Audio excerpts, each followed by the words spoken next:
কাঁঠালের বিচি দিয়ে ডাঁটা রান্না এভাবে করতে পারেন। ডাঁটাটা এভাবে খেয়ে দেখবেন একবার।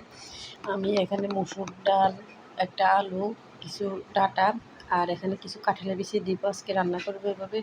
এখানে সব কিছুতে রেডি করে রাখছি। তারপরে পাতিলে পরিমাণ মতো তেল দিয়ে তেলের মধ্যে চিংড়ি মাছ দিয়ে রান্না করবো। তারপরে চিংড়ি মাছগুলো দিয়ে দিছি। চিংড়ি মাছ দেওয়ার পর আমি এখানে পরিমাণ মতো পেঁয়াজ আর কাঁচামরিচ কুচি দিয়ে দিছি।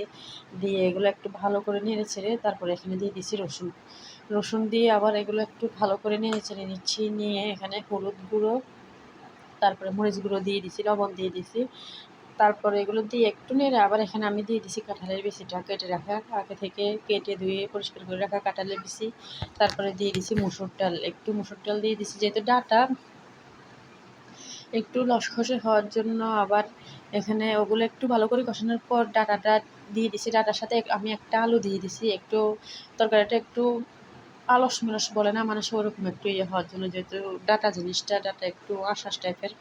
ভালো করে এগুলো ঢেড়ে ছেড়ে যে পানিটা বের হবে ওটার মধ্যে আমি ভালো করে কষায় নেব। একদম ভালোভাবে কষানো হয়ে গেলে পর্যায়ে ডাঁটাটা একটু কষে আসার পর আমি এখানে একটু জিরার গুঁড়ো অ্যাড করে দিব। জিরার গুঁড়ো দিয়ে আমি পরে দিয়ে একটু এখানে পানি দিয়ে দিচ্ছি। পানিটা স্কিপ হয়ে গেছে। দিয়ে একটু ভালো করে নেড়ে ছেড়ে যখন হয়ে আসবে, ডাঁটাটা নরম হয়ে যাবে, বুঝতে পারবেন আপনার তরকারিটা হয়ে গেছে। তখন আমি এগুলো আরেকবার একটু গরম ফুটে উঠছে, গরম করে নামাই দিছি। আর যেহেতু ডাঁটা এখানে বাগারটা দিতেই হবে, রসুন দিয়ে বাগার দিবেন।